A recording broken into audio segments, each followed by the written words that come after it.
তার কাজ মাঝে মাঝে আল্লাহ পরীক্ষা করবে, মাঝে মাঝে আল্লাহ পরীক্ষা করবে। পরীক্ষায় আমাদেরকে জয়ী হতে হবে। মাঝে মাঝে আল্লাহ, মনে রাখবেন, যুগে যুগে সব সময় বাতিল ছিল, হক ছিল। হকের আকার কম ছিল, হক দেখতে ছোট মনে হতো, হককে দেখতে ক্ষীণ মনে হতো, হককে দেখতে দুর্বল মনে হতো, বাতিলকে দেখতে বড় চাকচিক্য মনে হতো, পাওয়ারফুল মনে হতো। যেমন দেখেন নমরুদ, সে বাতিল, সার গোটা পৃথিবীর সে একক বাদশা, গোটা পৃথিবী তার হাতের মুঠায়, গোটা পৃথিবীর রাজত্ব ছিল নমরুদের হাতে। এদিকে ইব্রাহিম আলাইহিস সালাম, কিচ্ছু নাই, রাজত্ব নাই, সৈন্য নাই, পাওয়ার নাই, ক্ষমতা নাই, কিন্তু আল্লাহ তাআলা ইব্রাহিমের বিরুদ্ধে নমরুদ যখন যুদ্ধে লিপ্ত হলো, আল্লাহ ন্যাংরা মশা তার নাকের ভিতরে ঢুকায়া জুতা পিটা করতে করতে আল্লাহ নমরুদকে বিদায় করেছে। মুসা আসলো, মুসা হকের পক্ষে। এদিকে ফেরাউন, মিশরের গভর্নর, আর্মি তার হাতে, বিজিবি তার হাতে, ফোর্স তার হাতে, অস্ত্র তার হাতে, কিন্তু মুসার হাতে কিচ্ছু নাই। গরিব, মিসকিন, অসহায় ইমানদারদেরকে নিয়ে রওনা করেছেন, রাতের আধারে চলে যাবে। আল্লাহর কি পরীক্ষা! আল্লাহ তাআলা সাগরের কিনারায় দাঁড় করায়া ঈমানের পরীক্ষা নিয়ে আল্লাহ তাআলা ফেরাউনকে, পাওয়ারফুল ফেরাউনকে নীল নদে চুবায়া চুবায়া মেরেছে। মনে রাখবেন, একটি কথা স্পষ্ট করে মাথার ভিতরে ঢুকায় রাখবেন, আল্লাহর দ্বীন আল্লাহ হেফাজত করবে। আল্লাহ বলে, ইউরিদুনা লিইউতফিউ নূরাল্লাহি বিআফওয়াহিহিম ওয়াল্লাহু মুতিম্মু নূরিহি ওয়ালাউ কারিহাল কাফিরুন। কাফিররা চায় ফুৎকার দিয়া ইসলাম নিভায়া দিবে। যুগে যুগে নমরুদ চেয়েছে, ফেরাউন চেয়েছে, আবু জেহেল চেয়েছে, আমলিক সরকারও চেয়েছিল। কথা কয় না, ঠিক কিনা বলেন? কিন্তু আল্লাহ যুগে যুগে, আল্লাহ যুগে যুগে ওই নমরুদের মতো, ফেরাউনের মতো আওয়ামী লীগ সরকার, ফ্যাসিস্ট সরকার যেমন চেয়েছিল, ইতিহাস থেকে শিক্ষা নিয়ে রাখবেন। আগামীর ক্ষমতায়ও যারা আসবেন, ভবিষ্যতেও যারা আসবেন, কিয়ামত পর্যন্ত যারা আসবেন, আল্লাহর কোরআন, বাতিল যতই ছোট হোক না কেন, বাতিল যতই বড় হোক না কেন, হকের শক্তি থাক না থাক, হকের সাথে আছে আল্লাহ। যুগে যুগে হককে আল্লাহ বিজয় করেছেন, আল্লাহ যুগে যুগে কিয়ামত পর্যন্ত বিজয় করবেই। কাজ কি আমাদের? আমাদের কখনো ফিতনা বাতিলের বিভিন্ন সুরতে আসতে পারে। আমাদের কাজ হলো আমাদেরকে মাঝে মাঝে আল্লাহ রক্তের পরীক্ষা নেয়, মাঝে মাঝে আল্লাহ জানের পরীক্ষা নেয়। যেমন বদরের প্রান্তে আল্লাহ তাআলা নিয়েছেন, উহুদের প্রান্তরে নিয়েছেন, আল্লাহর নবী বিশ্ব নবীর থেকেও নিয়েছেন, রক্তের লোহার কড়া মাথায় ঢুকিয়েছেন, দান মোবারক শহীদ করেছেন। তায়েফের ময়দানে আল্লাহর নবীকে রক্তাক্ত হতে হয়েছে। মাঝে মাঝে হক পন্থীদের, ঈমানপন্থীদের বিভিন্ন সময় রক্তাক্ত হতে লাগতে পারে। যেমন টুঙ্গির ময়দানেও কয়েকদিন আগে হকপন্থীরা রক্তাক্ত হয়েছে। কিন্তু মনে রাখবেন, সাতপন্থী সহ সমস্ত বাতিলপন্থী ইতিহাস সাক্ষী কোনোদিন টিকতে পারে নাই, ভবিষ্যতেও টিকতে পারবে না। কেমন আছেন আপনারা? আর কি ঘুম পাচ্ছে আপনাদের? একটু মোহাব্বত নিয়ে, এই ভাই আওয়াজটা টেনে ধরতেছে গলা, হ্যাঁ আওয়াজটা একটু ভাষায় দেন যেন গলা টেনে না ধরে। মোহাব্বত নিয়ে ওই রবের দরবারে কৃতজ্ঞতা জ্ঞাপন করছি যে মালিক বড্ড দয়া করে, মায়া করে, সুস্থতার মতো নিয়ামত দিয়ে জান্নাতের বাগানে বসার মতো সুযোগ করে দিয়েছেন। সে রবের শেখানো ভাষায় কালিমাতুশ শুকর আদায় করছি, প্রাণ উজাড় করে মোহাব্বত নিয়ে পড়ুন আলহামদুলিল্লাহ। দরুদ সালাম বিশ্ব মানবতার কান্ডারি, বিশ্ব মানবতার মুক্তির দিশারি, সৈয়দুল মুরসালিন, রাহমাতুল লিল আলামিন, শফিউল মুজরিমিন, খাতামুন নবিয়্যিন, সৈয়দুল কাউনাইন, মুহাম্মাদুর রাসূলুল্লাহ সাল্লাল্লাহু আলাইহি ওয়াসাল্লাম। মাইকের আওয়াজ যত দূর যায়, এদিক সেদিক, রাস্তায়, বাজারে, দোকানে, যে যেখানে আছেন, যদি সুযোগ থাকে আপনাদেরকে অনুরোধ করব, please come to the Quranic class, please come to the heaven, come to the paradise, never ever miss this opportunity. এই সুযোগটাকে হাতছাড়া করিয়েন না। কোরআনের এই প্যান্ডেলে, আপনাদের এই এলাকায়, গ্রামে ওয়াইফাই আছে নাকি? আছে আছে। আচ্ছা, ওয়াইফাই এর থাকলে উদাহরণটা বুঝবেন আপনারা। মাইকের আওয়াজ দিয়ে আলোচনা শোনা যাচ্ছে বহু জায়গায়, অনেক দূর দূরান্তেও যাচ্ছে, তাই না? কিন্তু এই জায়গায় বসে আলোচনা শুনলে লাভটা কেমন? ওয়াইফাই রাউটার, ওয়াইফাই তো বোঝেন, যেহেতু আসছে বুঝবেন, ওয়াইফাই এর একটা রাউটার লাগায় না? ওয়াইফাই এর রাউটারের একটা রেঞ্জ আছে। মনে করেন এই ঘরের রাউটার লাগানো হলো, এই রেঞ্জের বাহিরে মনে করেন 2 বাসা 3 বাসা, 100 মিটার, 200 মিটার, 500 মিটার, এরপরে আপনার ওয়াইফাই, আপনার ফোন, আপনার পাসওয়ার্ড সব ঠিক আছে, কিন্তু ওয়াইফাই রাউটারের রেঞ্জের বাহিরে গেলে মোবাইলে নেট পাওয়া যায়? বুঝে থাকলে বলেন যায়? আমরা এই মুহূর্তে এই যে সামিয়ানাটা, এই সামিয়ানা এই মুহূর্তে আল্লাহর রহমতের রেঞ্জ, আল্লাহর রহমতের রেঞ্জ। আল্লাহ বলেন ওয়াইদা কুরিয়াল কুরআন ফাসতামিউ লাহু ওয়া আনসিতু লাআল্লাকুম তুরহামুন।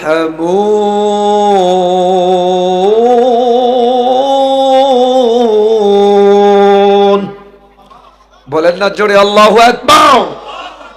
আল্লাহ বলেন যেখানে কোরআন তেলাওয়াত হয়, কোরআন তেলাওয়াতের মজলিসে আল্লাহর রহমত অনবরত বৃষ্টির ন্যায় নাজিল হতে থাকে। সুবহানাল্লাহ। তো আপনারা এই সামিয়ানার বাহিরে যারা আছে তারা রহমতের রেঞ্জ থেকে বঞ্চিত। এই জন্য রহমত যদি পেতে চান, মাগফিরাত পেতে চান, নিজেদের অন্তরগুলো পরিশুদ্ধ করতে চান, যাদের পক্ষে সুযোগ আছে এই সামিয়ানার নিচে বসে যাওয়ার, আমি তাদেরকে অনুরোধ করব আপনারা সামিয়ানার নিচে এসে যান। একেবারে শেষ পর্যায়ে আমরা পৌঁছে গেছি, হয়তো ঘন্টা 1 ঘন্টা কথা হবে, দোয়া হয়ে আমরা বিদায় নিয়ে যাব। এই 1 ঘন্টা মন খুলে প্রাণ উজাড় করে আমরা কোরআন থেকে কথা শুনতে চাই, বলতে চাই। রাজি আছেন তো ইনশাআল্লাহ? আমি আমার ভাষায় সব সময় বলি, আপনাদের অনেক বেশ কয়েক বছর আগে হবে মনে পড়ে, যতদূর আসছি আমি জানি না মনে আছে কিনা আপনাদের। আমি সব সময় আমার জায়গা থেকে বলি, এই মাহফিলগুলো ইটস নট এ ট্র্যাডিশনাল ওয়াজ। আমি আমার ভাষায় বলি ইটস এ কোরআনিক ক্লাস। এটা একটা কোরআনের ক্লাস। বলুন তো এটা একটা কি? আমার সাথে একটু কানেক্টেড হবেন, বলুন এটা একটা কি? Class, Quran class. As a class, we have to learn something today. We have to know something today. We have to acquire knowledge. আমরা কিছু শিখবো, জানবো, কিছু কথা এখান থেকে অর্জন করে বাসায় ফিরবো। বলুন ইনশাআল্লাহ। আল্লাহ আমাদেরকে কবুল করে নিক, বলুন আমিন। As a class, there are some rules. কোরআনের ক্লাসের 2টো নিয়ম মানবো। শুধু ফার্স্ট আমি স্টার্ট করতে চাই। প্রথম কথা, আপনারা একেবারে চুপচাপ দিলের কান দিয়ে জাস্ট আমি আপনাদের থেকে একটু রেসপন্স চাই। I want your response. একটু আমার সাথে মাঝে মাঝে কথা বলা যাবে তো ইনশাআল্লাহ? দেখি কেমন পারেন। একটা তাকবীর দিয়ে আমরা আলোচনা শুরু করতে চাই, জোরে মুহাব্বত নিয়ে। নারায়ে তাকবীর। এতগুলো মানুষ, আওয়াজ তো এত বড় হওয়ার কথা না। এ ভাই, আমাদের এই কথা বলার ক্যাপাসিটি, ক্যাপাবিলিটি, এনার্জি, পাওয়ার কে দিয়েছেন? চিৎকার দিয়ে বলেন কে? আল্লাহর দেওয়া ক্যাপাসিটি দিয়ে, ক্যাপাবিলিটি দিয়ে, এনার্জি দিয়ে, পাওয়ার দিয়ে আল্লাহর জন্য কথা বলবেন। সমস্ত হীনতা, দীনতা উপেক্ষা করে জবান খুলে প্রাণ উজাড় করে তাকবীর চাই। নারায়ে তাকবীর। আল কোরআনের আলো, আল হাদিসের আলো। খালি কি গড়েই জ্বালাবেন? বহুত তো গড়ে জ্বলছে, সংসদে জ্বালা দরকার আছে না? কথা কয় না। আরে ভাই, সংসদে যদি কোরআন জ্বলতো তাহলে বাংলাদেশে আপনাদের চট্টগ্রামের আদালত প্রান্তরে একজন মুসলিম আইনজীবীকে ইসকন নামক হিন্দুরা মেরে হত্যা করার সাহস পেত না। কথা বলে না, ঠিক কিনা বলেন? যদি সংসদে কোরআন জ্বলতো, আসাদ নূরের মতো নাস্তিকেরা, মুরতাদেরা আমার নবীকে নিয়ে গালি দেওয়ার সাহস পেত না। এই জন্য জোরে সংসদে জ্বলবে আল কোরআনের আলো। এবার বলেন সংসদে আল কোরআনের আলো, জোরে আল হাদিসের আলো। একসাথে জোরে তাকবীর, নারায়ে তাকবীর। মাশাআল্লাহ, কবুল করুক, বলেন আমিন। জোরে বলুন আমিন। আমি বেসিকলি দুটি পয়েন্টে কথা বলার চেষ্টা করব, এর মাঝখানে যতগুলো কথা আসবে আমরা একটু বোঝার চেষ্টা করব। প্রথম কথা, আফটার লং টাইম আপনাদেরকে নিয়ে কথা বলছি, এজন্য যা সবচেয়ে ইম্পর্টেন্ট টপিক, সবচেয়ে গুরুত্বপূর্ণ টপিক, আজকে কথা বলবো কোরআন নিয়ে। বলেন কি নিয়ে? জোরে বলেন। আচ্ছা বলুন তো আপনারা আমাকে, এ পৃথিবীতে কোরআনের মতো কোনো কিতাব পৃথিবীতে আল্লাহর আকাশের নিচে জমিনের উপরে আর একটাও আছে? কথা বলেন, আছে? আল্লাহর আকাশের নিচে জমিনের উপরে কোরআনের মতো আর একখানা কিতাবও হতে পারে? আচ্ছা বলুন তো, পৃথিবীর যত অথর, রাইটার, ওনার, যত বই পৃথিবীর মানুষ লেখে, একজন রাইটার, ওনার, অথর কি এমন পাওয়া যাবে যে বই লেখার পরে কথা বলেছে, আমি একটা বই লিখলাম, আমার বইয়ে কোনো ডাউট নাই, ভুল নাই, কন্ট্রাডিক্টরি নাই, এলোমেলো নাই, এমন একটা বই, একজন অথর, রাইটার পাওয়া যাবে? বলেন বলেন, পাওয়া যাবে? আমার ভাইরা, গোটা পৃথিবীর ভিতরে একমাত্র কিতাব আল কোরআন, যেই কিতাবের ওনার মালিক আল্লাহ। কিতাব নাজিল করার শুরুতেই চ্যালেঞ্জ দিয়ে দিলেন, পড়ুন আমার সাথে আলিফ লাম। পড়েন না ভাই, পড়বেন। আমি গোটা আলোচনা করব কোরআন দিয়ে কোরআন থেকে। রাসূল করিম সাল্লাল্লাহু আলাইহি ওয়াসাল্লাম বলেন, মান করা হারফাম মিনাল কোরআন ফালাহু বিহি হাসানা ওয়াল হাসানাতু বিআশরি আমসালিহা।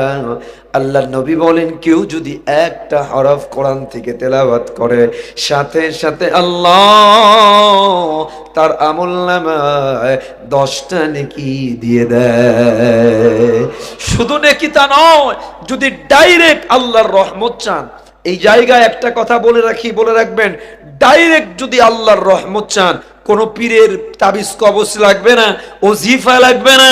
ডাইরেক্ট যদি আল্লাহর রহমত চান, আল্লাহর কোরআন তেলাওয়াত শুরু করে দিবেন, আল্লাহর কোরআন পড়া শুরু হবে, আল্লাহর রহমত আপনার ঘরে, আপনার বাড়িতে, আপনার দোকানে নাজিল হওয়া শুরু হয়ে যাবে।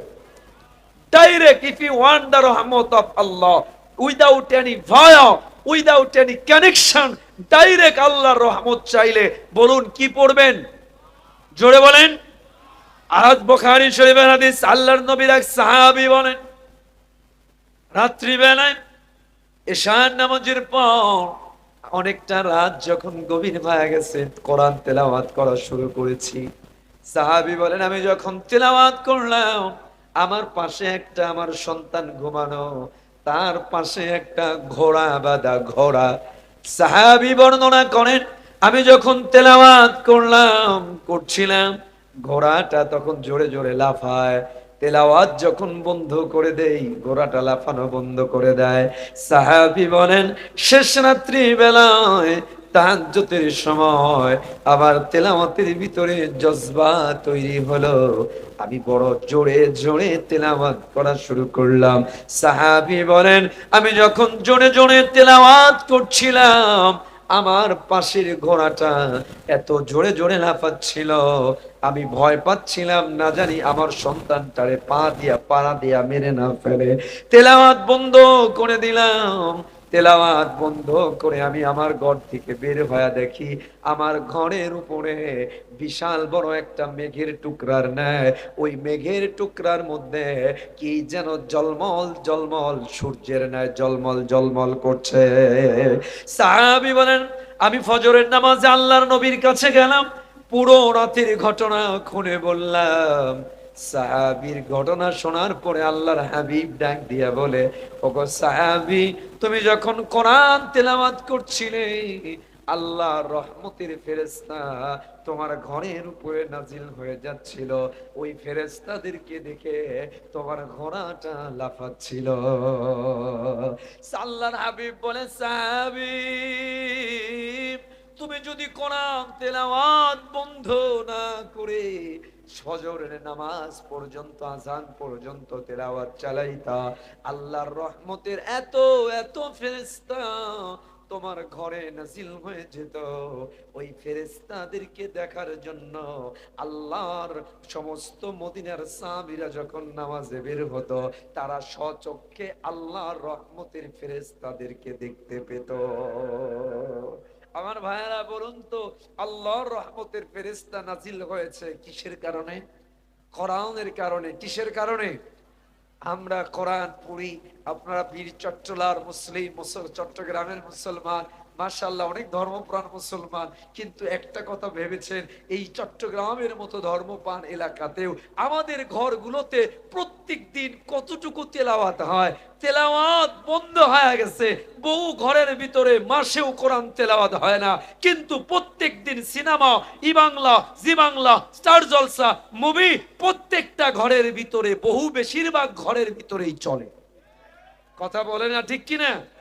আপনাদের এলাকায় নাই? কথা বলেন না কেন? আছে না নাই? শুধু কি আছে? আমি মাঝে মাঝে বলি, আফসোস মুসলমানদের জন্য, প্রত্যেক দিন আমাদের ঘর ভিতরে কোরআন তেলাওয়াতের পরিবর্তে সন্ধ্যার সময়ও মাগরিবের আজান হয় এদিকে, আর ঘরের ভিতরে টিভি ছাড়া, আর ওই টিভির ভিতরে ইন্ডিয়ার চ্যানেল, ই বাংলা, জি বাংলা, স্টার জলসা, ওইখানে পূজা অর্চনা হয়, পূজার উলুধ্বনি টিভির মাধ্যমে মুসলমানের ঘরে উচ্চারিত হয়। কথা বলে না? হয় না? হয় না? যায় দেখেন ইন্ডিয়ায়, আমাদের পার্শ্ববর্তী দেশ, আমাদের ঘরে টেকনাফ থেকে তেতুলিয়া পর্যন্ত প্রত্যেকটা ঘরে ইন্ডিয়ার চ্যানেল চলে, ইন্ডিয়ার ই বাংলা চলে, জি বাংলা চলে, স্টার জলসা চলে। যায় দেখেন ইন্ডিয়ায় আমাদের বাংলাদেশের একটা চ্যানেলও চলে না। কেন?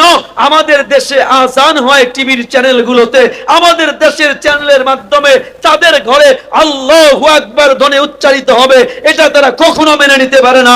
কপাল পোড়া মুসলমানের ঘরে প্রত্যেক দিন ওই চ্যানেলের মাধ্যমে পূজার আওয়াজ হয়, উলুধ্বনির আওয়াজ হয়, মুসলমানের ঘরে পূজা আজকে উচ্চারিত হয়।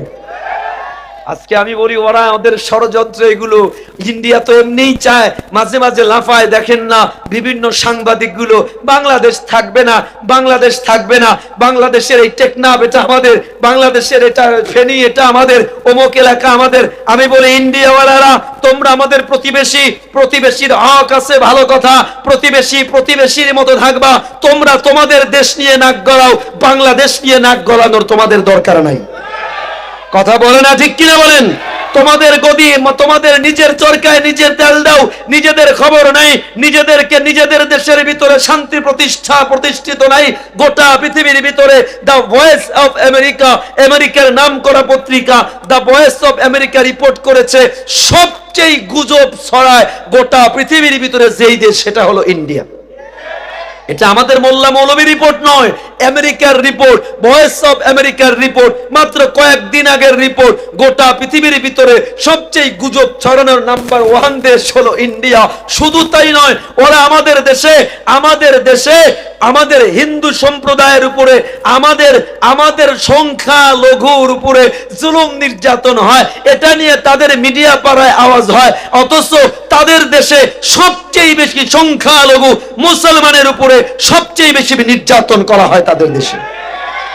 মুসলমানে আদৌ দেওবন্দের মতো এলাকা, ইউপি, গুজরাট, আমি ইন্ডিয়ার প্রত্যেকটা স্টেটে প্রায় মাহফিল করেছি।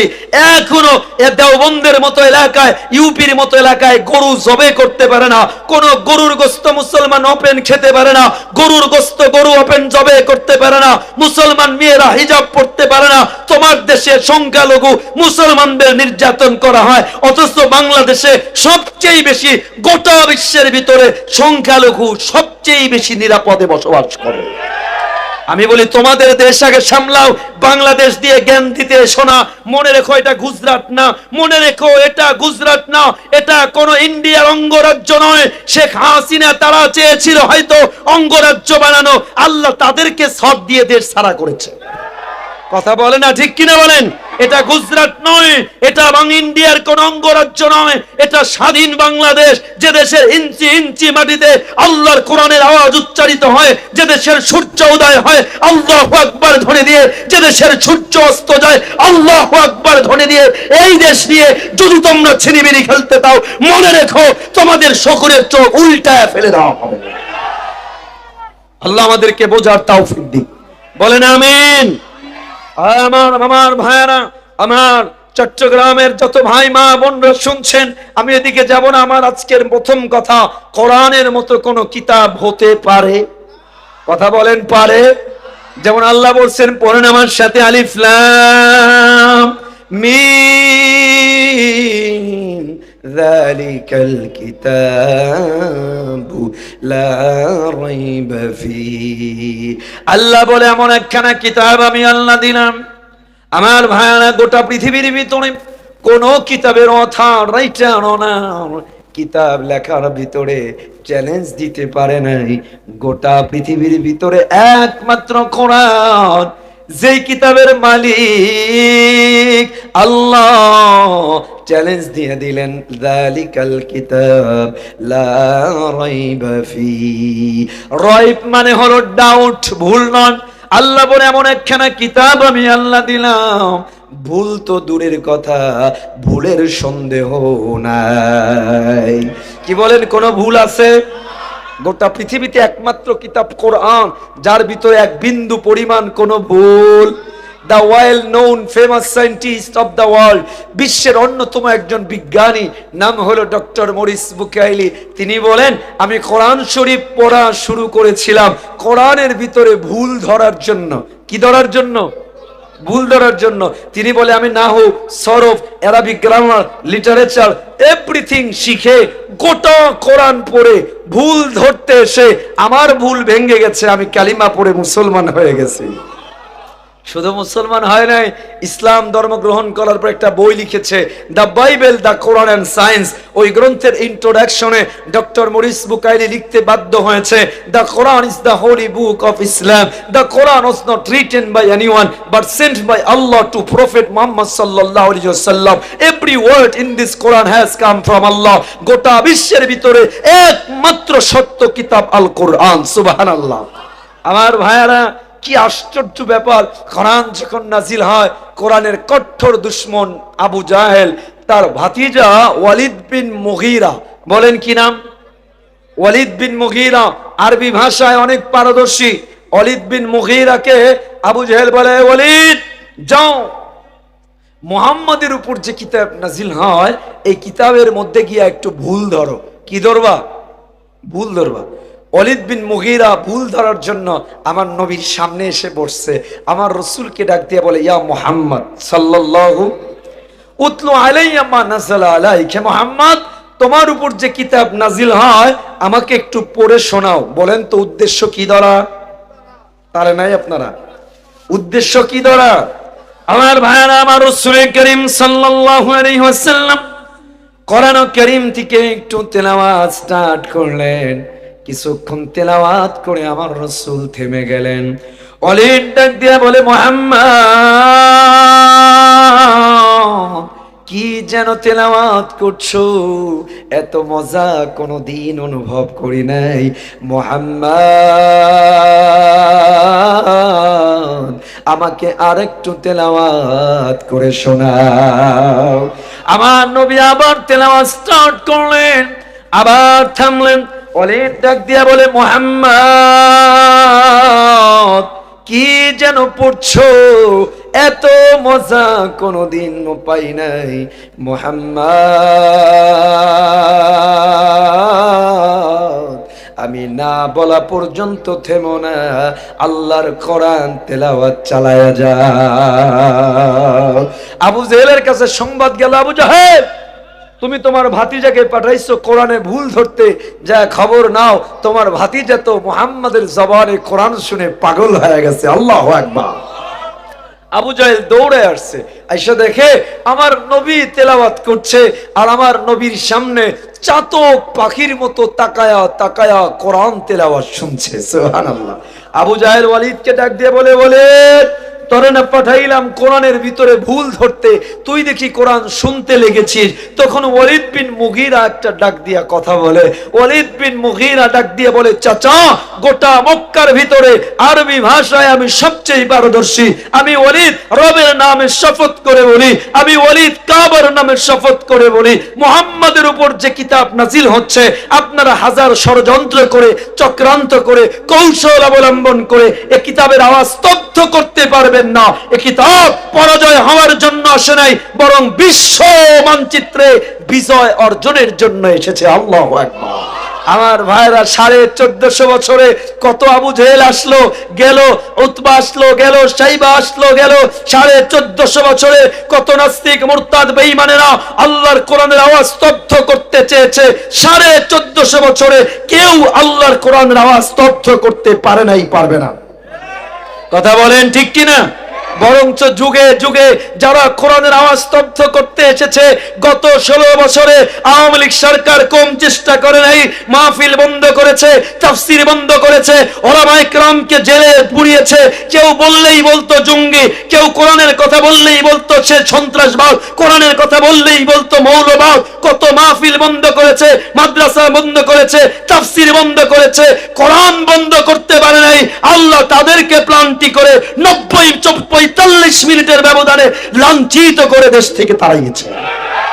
মনে রাখবেন, এভাবেই যুগে যুগে কোরআন ছিল, কোরআন আছে, কোরআন থাকবে। কোরআনের আওয়াজ বন্ধ করার, স্তব্ধ কোরআনের আওয়াজকে স্তব্ধ করার পৃথিবীর ক্ষমতা নাই। বরং যুগে যুগে কোরআনকে যারা বন্ধ করতে আসবে, কোরআনকে যারা মিটাইতে আসবে, আল্লাহ ইতিহাস থেকে তাদের নাম ও নিশানা মিটাইয়া দিবে। কথা বলেন ঠিক কিনা? ইতিহাস সাক্ষী, যুগে যুগে যেই এসেছে, যেই চেয়েছে, আল্লাহ তাদের নাম ও নিশানা মিটাইয়া দিয়েছে। আমার ভাইরা, শুধু কাজ কি? আমাদের কাজ কি? কোরআন আমার আপনার নয়, কোরআন কার? চিৎকার দিয়ে বলেন কার? ইন্দোনেশিয়ার জাভা সাগরের পাশে আল্লাহর কোরআনকে অপমানিত করার জন্য এরকম বিশাল বড় একটা মঞ্চ করা হয়েছিল। ওই মঞ্চের ভিতরে আল্লাহর কোরআনকে ছিঁড়ে ছিঁড়ে বিছায়া দেওয়া হয়েছিল। আল্লাহর কোরআনকে বিছিয়ে দিয়ে উলঙ্গ নারীদেরকে ভাড়া করা হলো। বলা হলো, ওঠো, আল্লাহর কোরআনকে পাড়া দিয়ে পদদলিত করে কোরআনকে লাঞ্ছিত করবা। কসম আল্লাহর, যেই মাত্র তারা কোরআনের উপরে মঞ্চের ভিতরে উঠবে, আল্লাহ সাগরের ভিতরে এমন জলশ্বাস দিয়েছে, একটা ধাক্কায় গোটা বিল্ডিংটাকে আল্লাহ নাস্তানাবুদ করে দিয়েছে। এই তো গত বছরের ঘটনা।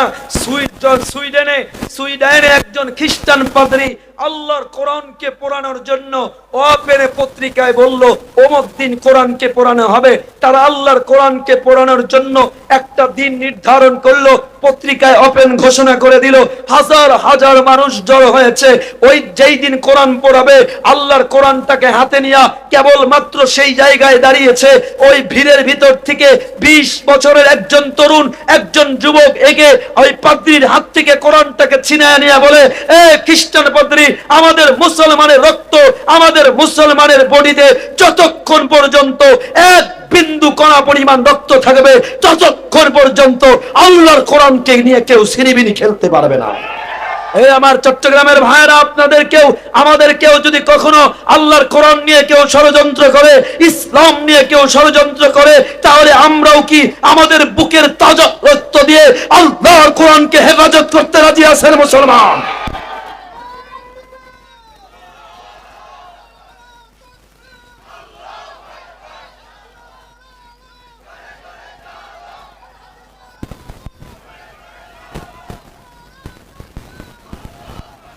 মনে রাখবেন, কোরআন কার? কোরআন কার? আল্লাহ বলে, ইন্না নাহনু নাযালনা যিকরা ওয়া ইন্না লাহু লাহাফিযুন।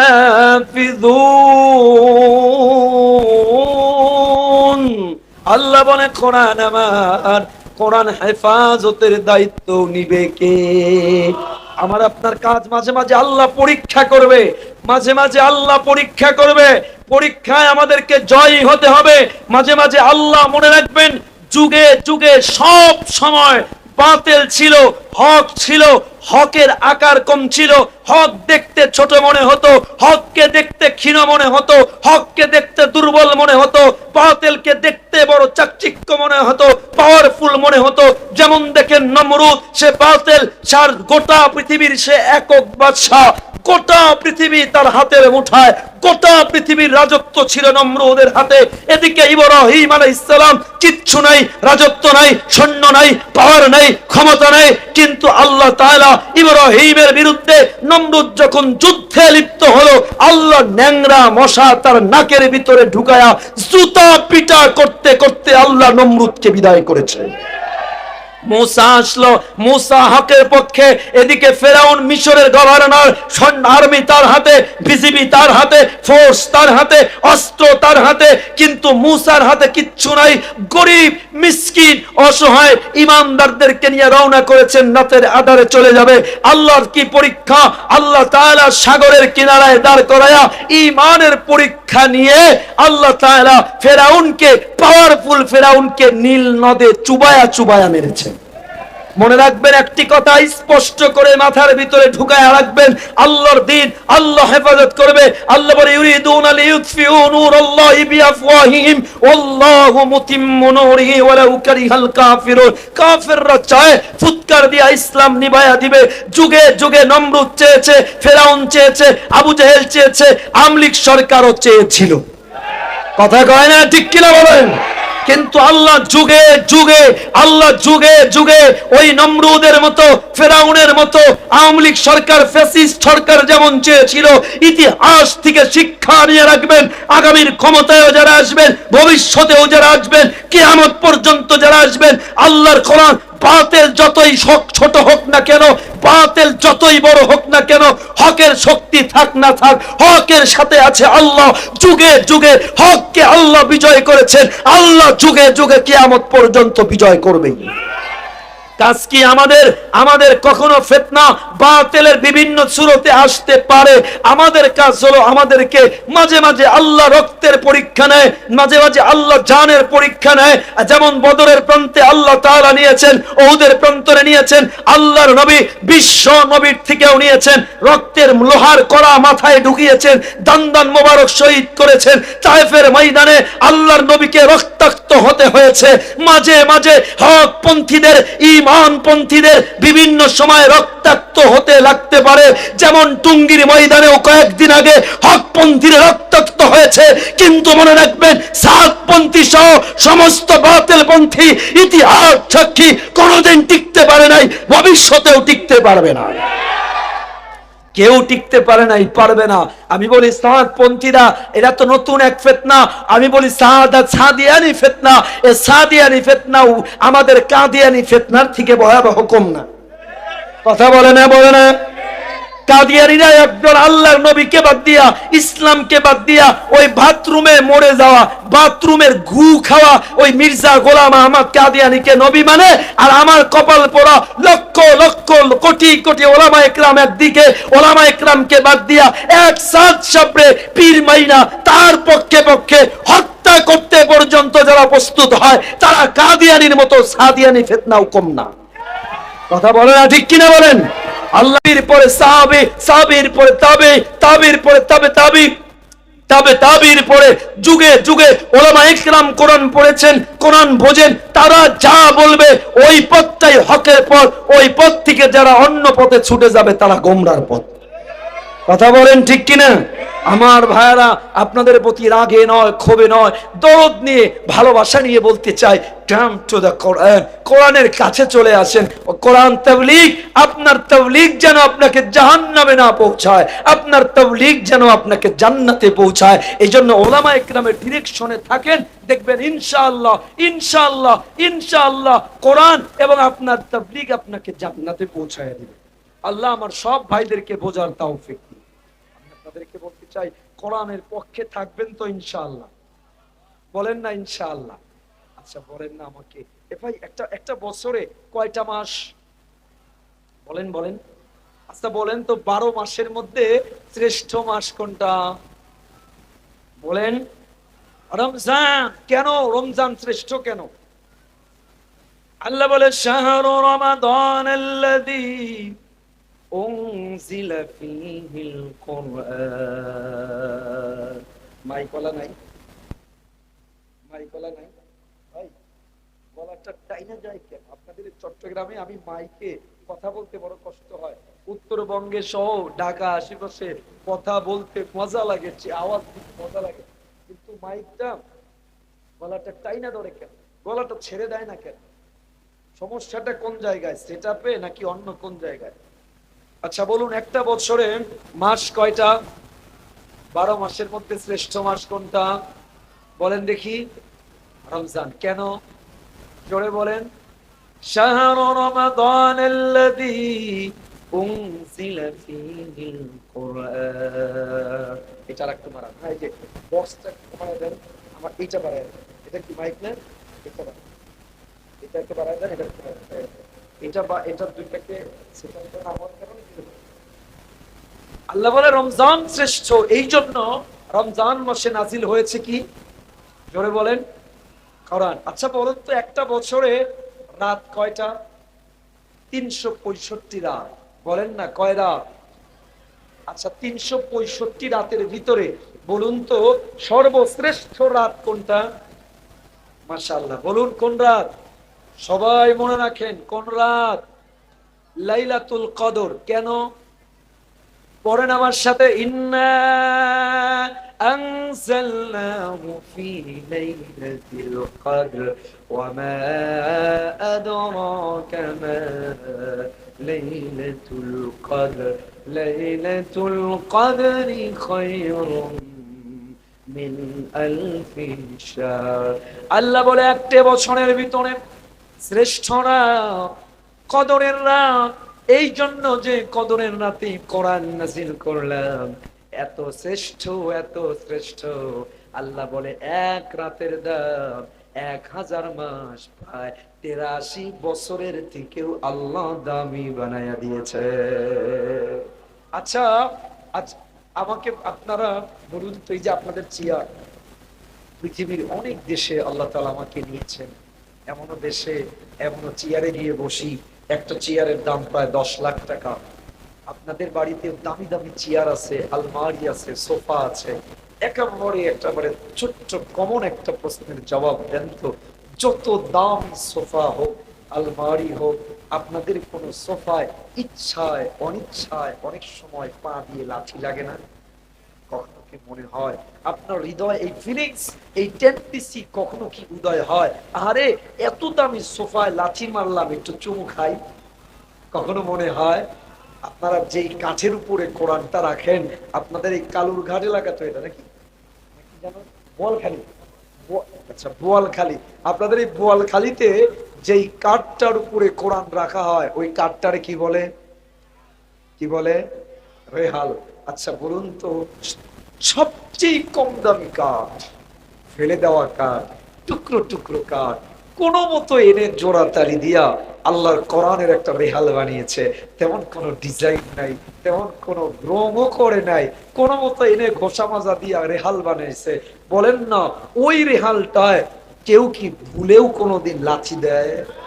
বরঞ্চ লাথি তো দূরের কথা, হাত থেকে যদি ভুলেও পড়ে যায়, যেই কোনো মুসলমান উঠায়া চোখে মুখে চুমু খায়। কথা বলেন আমার ভাইয়ারা আমার। যেই মাসে কোরআন নাজিল হলো, ওই মাসটা শ্রেষ্ঠ মাস হয়ে গেল। যে রাতে নাজিল হলো, ওই রাতটা শ্রেষ্ঠ রাত হয়ে গেল। যে কাঠের সাথে কোরআনটা লাগলো, ওই কাঠ পৃথিবীর সবচেয়ে দামি কাঠে পরিণত হয়ে গেল। যেই কাপড়ের সাথে কোরআন লাগে, পৃথিবীর কত দামি দামি কাপড়, কত দামি দামি রেড কার্পেট, গালিচায় লাথি লাগে, কখনো মনে হয় না চুমু খায়।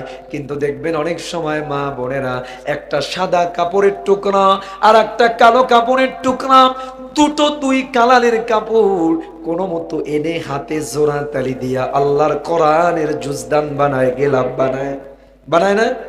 আল্লাহর কোরআনের জুজদান বানানোর কারণে একটু আগেই যে কাপড়টা পরেছিল, যে কাপড়টা পা দিয়ে পারানো হতো, যে কাপড়টাকে লাথি মারা হতো, কিন্তু ওই কাপড়টা আল্লাহর কোরআনের জন্য বানানোর কারণে এত এত দামি হয়ে যায়, গোটা পৃথিবীর ভিতরে সবচেয়ে দামি কাপড়ে পরিণত হয়। লাথি তো দূরের কথা, হাত থেকেও যদি পড়ে যায় যেই কোনো মানুষ উঠায়া চোখে মুখে চুমু খায়। কথা বলেন না, ঠিক কিনা? আচ্ছা বলুন তো, কাঠের দামের কারণে, কাপড়ের দামের কারণে, না আল্লাহর কোরআনের দামের কারণে? বলুন কিসের দামের কারণে? যুবক ভাইয়েরা, my dear younger brothers and sisters, এলাকার যুবকেরা, তরুণেরা, ভাইয়েরা, বোয়ালখালীর ভাই, মা, বোন, could you imagine, could you think from your heart, just imagine from your heart, যে মাস যদি দামি হয়, রাত যদি দামি হয়, কাঠ যদি দামি হয়, আমি আপনি তো মানুষ, আশরাফুল মাখলুকাত। আপনি যদি কোরআনকে ভালোবাসেন, আপনি যদি কোরআনকে আঁকড়ে ধরেন, এই যে যারা কোরআনকে ভালোবেসে বসে আছেন, could you imagine, আল্লাহর নবী বলে যারা কোরআনকে ভালোবাসে, কোরআনকে আঁকড়ে ধরে, তাদের দাম আল্লাহ আকাশের নিচে জমিনের উপরে ফেরেশতাদের থেকেও দামি বানায়া দেয়। কত দামি বানায়! আপনাদের একটা ওয়াকিয়া শোনাই, ঘটনা শোনাই, বাস্তব ঘটনা। আমি মালয়েশিয়াতে কুয়ালালামপুরে একটা ইজতেমা হয়। বর্তমান সময়ের অন্যতম দায় মাওলানা জুলফিকার আলী নকশবন্দি দামাত বরকাতুহুম, খুতবাতে জুলফিকারের লেখক, তিনি 3 দিন ব্যাপী একটা ইজতেমা করেন। ওই ইজতেমায় তিনি ইন্ডিয়ার একটা বাস্তব ঘটনা তুলে ধরেছেন। ভাইয়ারা, একেবারে দিল লাগায়া বোঝার চেষ্টা করবেন।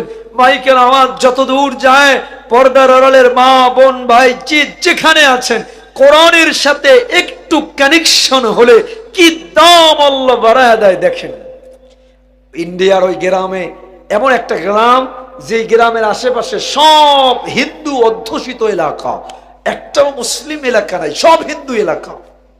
তো ওই এলাকার ভিতরে, ওই গ্রামের ভিতরে একটা মসজিদ, মসজিদের যিনি ইমাম, উনার বাড়িও এলাকায় না, উনার বাড়ি অন্য স্টেটে। তো হুজুর ছুটিতে বাড়িতে গেছে। হ্যাঁ, হুজুরও বাড়িতে গেছে। তার পরের দিন ওই এলাকায় একজন মানুষ মারা গেছে।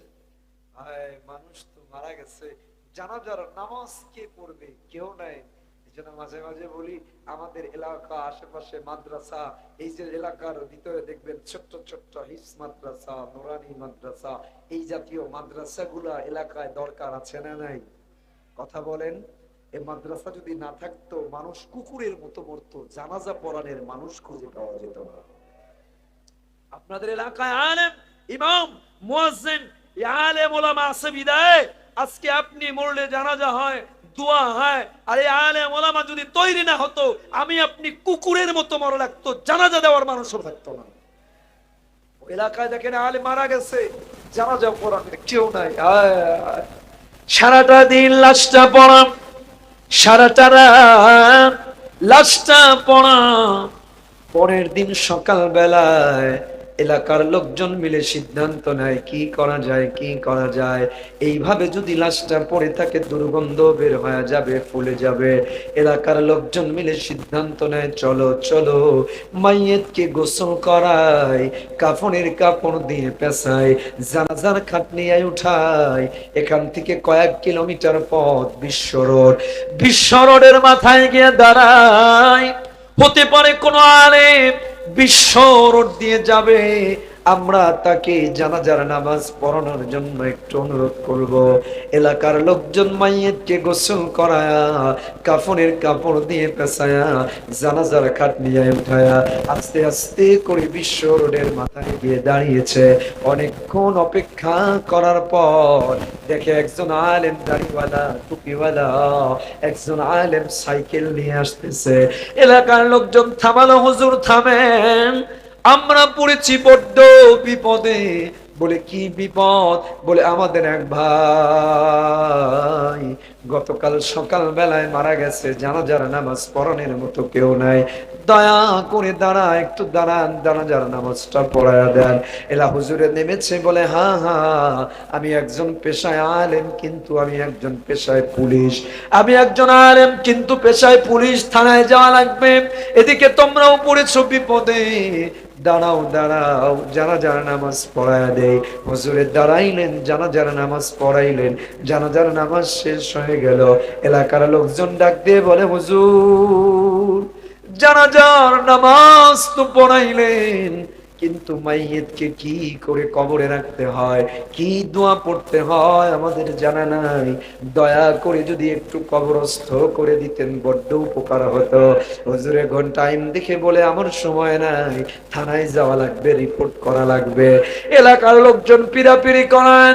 হুজুরে বলেন, চলো চলো, কিন্তু তাড়াতাড়ি করম। হুজুরে তাড়াহুড়া করলেন, কবরস্থানে গেলেন, নিজে কবর খনন করলেন। মাইয়িতকে বাঁশ দিয়া, মাটি দিয়া কবর খনন করে এবার এলাকা হুজুরের থানায় চলে যায়।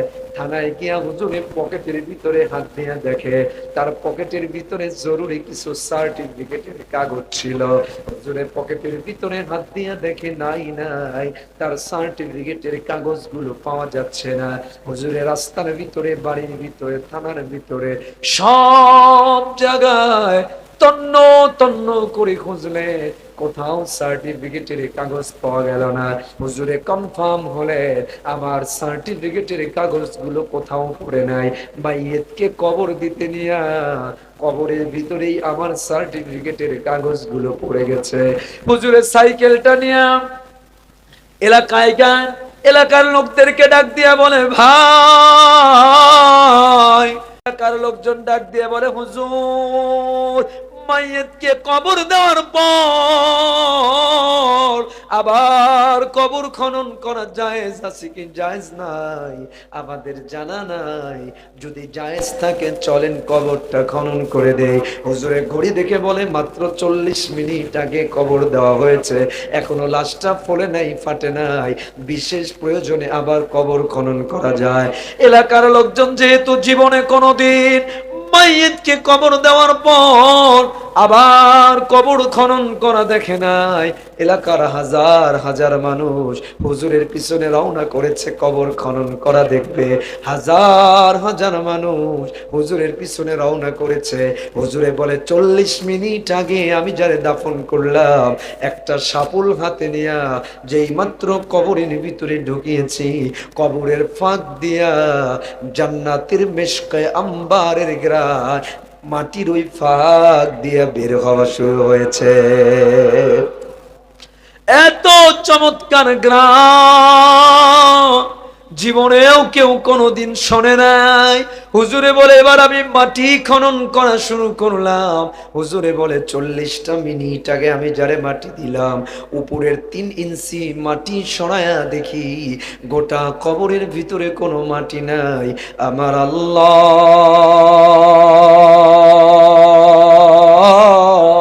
গোটা কবরটারে জান্নাতের ফুল দিয়া সাজায়া দিয়েছে। হুজুরে বলে, তাকায়া দেখি জান্নাতের ফুলের উপরে কে যেন আমার সার্টিফিকেটের কাগজগুলো চমৎকার করে সাজায় রেখেছে। হুজুরে বলে, আমি আমার সার্টিফিকেটগুলো নিলাম, তাড়াতাড়ি করে মাটি চাপা দিয়ে দিলাম। এবার হুজুর এলাকার লোকদেরকে ডাক দিয়ে বলে, ভাই আমাকে বলো না, এই যে লোকটা যার নামাজ আমি পড়াইলাম, নিজের হাতে দাফন করলাম, এই লোকটার কি আমল ছিল, যে আমলের কারণে আমার আল্লাহ 40 মিনিটের ব্যবধানে কবরটারে জান্নাতের বাগান বানায়া দিয়েছে। এ ভাই, আল্লাহর নবী বলেন, আল কবরু রাউযাতুম মিন রিয়াদিল জান্নাহ আও হুফরাতুম মিন হুফারিন নার। মানুষ মরার পর কবরটা জান্নাতের বাগান অথবা জাহান্নামের গর্ত, তৃতীয় কোনো অপশন নাই নাই। হুজুরে বলে, আমিও তো মারা যাব, জানতে চাই কি আমল ছিল, আমারে একটু বলো না। এলাকার লোকজন ডাক দিয়ে বলে, হুজুর লোকটা মূর্খ মানুষ, নামাজ পড়তো, ক্ষেত খামারে কাজ করতো, তেমন কোনো স্পেশাল আমল আমাদের জানা নাই, একটা বোনের সাথে থাকে আর কেউ নাই। হুজুরে বলে, নিয়ে যাও, বোনের সাথে কথা বলতে চাই। পর্দার আড়াল থেকে হুজুরে বোনটারে ডাক দিয়ে বলে, বোন তোমার ভাইয়ের কি আমল ছিল আমার একটু বলো না। হুজুরে ডাক দিয়ে বলে, বোন ডাক দিয়ে বলে, হুজুর তেমন কোনো আমল আমিও দেখি নাই, তবে হ্যাঁ একটা আমল সারা জীবন দেখেছি। বলে কি আমল? বলে মাগরিবের নামাজের পর আমার ভাইকে দেখতাম, আমার ভাই পড়তে জানতো না, মূর্খ মানুষ, অক্ষর জ্ঞান ছিল না, কিন্তু আমার ভাইকে দেখতাম মাগরিবের নামাজের পর কি যেন একখানা কিতাব নিয়ে বসতো। আমার ভাইকে দেখতাম কিতাবটারে সিনার সাথে লাগাইতো আর আল্লাহরে ডাক দিয়া বলতো, আয় মেরে মাওলা, আল্লাহরে ডাক দিয়া বলতো, আল্লাহ আমি আপনার কিতাব পড়তে জানি না, কিন্তু দিল দিয়া মোহাব্বত করি। আয় আল্লাহ, আমার ভাইকে দেখতাম প্রত্যেকটা লাইনে লাইনে আঙ্গুল নাড়াচাড়া করতো আর আল্লাহরে ডাক দিয়ে বলতো, আল্লাহ আপনার কিতাবের ভালোবাসার উসিলায় আমি যখন মারা যাব আমার কবরটারে জান্নাতের বাগান বানায়া দিয়ে। আমার ভাইরা হুজুরে বলে, বোন কিতাবটা আনো দেখতে চাই। হুজুরে হাতে নিয়ে দেখেন, না না না, দুনিয়ার সাধারণ কোনো কিতাব না, আমার আল্লাহর কোরআন। প্রত্যেক দিন লোকটা কোরআনটারে সিনায় লাগাইতো, আল্লাহর কোরআনটারে ভালোবাসতো। হুজুরে বলে, হ্যাঁ হ্যাঁ আমি জানি আল্লাহর কোরআনের ভালোবাসার উসিলায় আল্লাহ তার সব গুনাহ মাফ করে দিয়া কবরটারে জান্নাতের বাগান বানায়া দিয়েছে। আমি আমার বোয়ালখালীর ভাইদেরকে বলতে চাই, ভাই এ মাবুদ, দুনিয়াটা বড় স্বার্থপর দুনিয়া। আপন ভাই স্বার্থের আঘাত লাগলে ভাই শত্রু হতে সময় লাগে না, কথা বলে না? আপন বন্ধু, সবচেয়ে কাছের বন্ধু, স্বার্থে আঘাত লাগলে দেখবেন আপনার ফোনটাও ধরে না, ব্ল্যাক লিস্টে দিয়ে রাখে, কথা বলে না? আমার ভাইরা, দুনিয়াতে যদি এই হয়, কাল হাসরের ময়দানে চিন্তা করে দেখেন না, কোরআন কারীমের 30 নম্বর পারা 80 নম্বর সূরা, সূরা আবাসা 33 34 35 36 নম্বর আয়া, আল্লাহ বলে, ফাইদা জাআতিস সাখা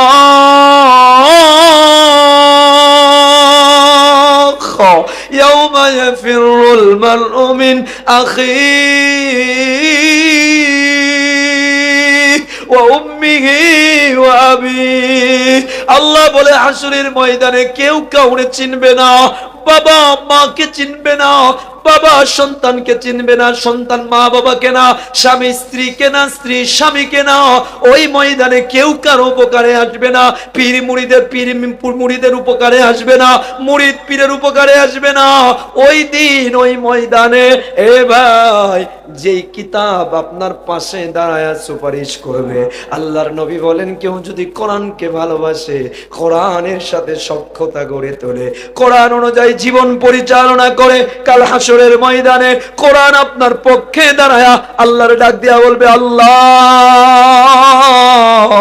আমি কোরআন আজকে সুপারিশ করি, এই লোকটারে জান্নাতে না নিয়ে আমি সরব না। কোরআন আপনারে সুপারিশ করে জান্নাতে নিয়ে যাবে, সুবহানাল্লাহ। এই জন্য কোরআনকে ভালোবাসবেন তো ইনশাআল্লাহ, বলেন না ইনশাআল্লাহ।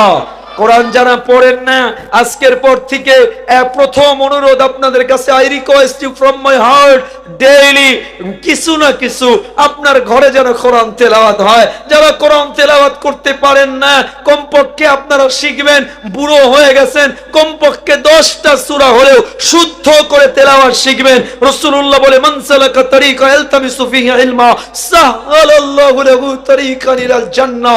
আপনি যদি শিখতে থাকেন, হতে পারে শেখার উসিলায় আল্লাহ আপনার জান্নাত সহজ করে দিবেন।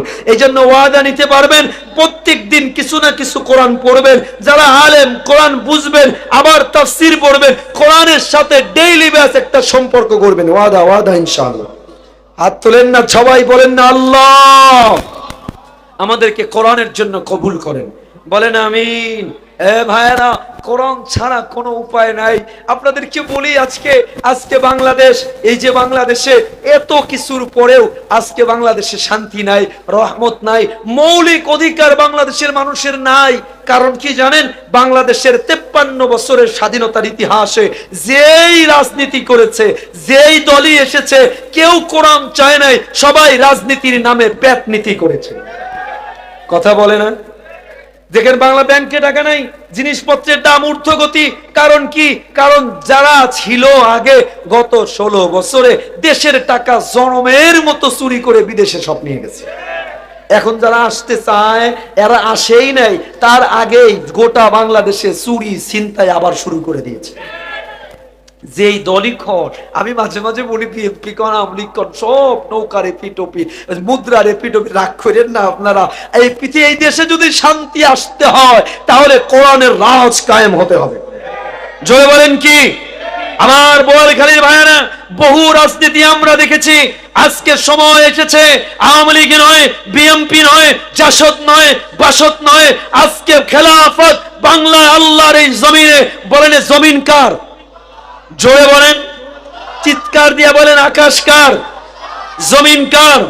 এই জমিনে রাজত্ব হবে, হুকুম বাস্তবায়ন হবে কার? জোরে বলেন, কার? আল্লাহর। আল্লাহর সংবিধানের নাম কি? কোরআন। জোরে বলেন কি? আল্লাহ বলেন, কোরআন দিয়ে যদি দেশ না চালাও শান্তি হবে না।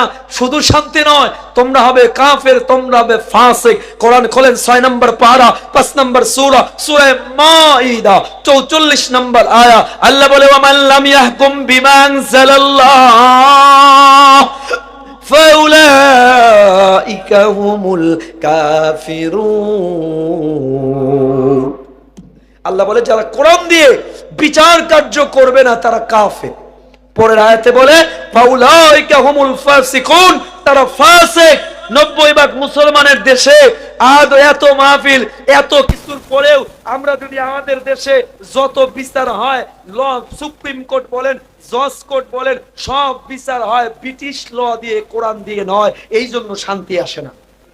এত চুরি হয়, 2-4টা চোররে ধরে, যেই কোন দলের হোক, 2-4টা চোররে ধরে ওপেনে মিডিয়ার সামনে হাত কেটে দেয়, সব চোর জনমের মতো ঠিক হয়ে যাবে।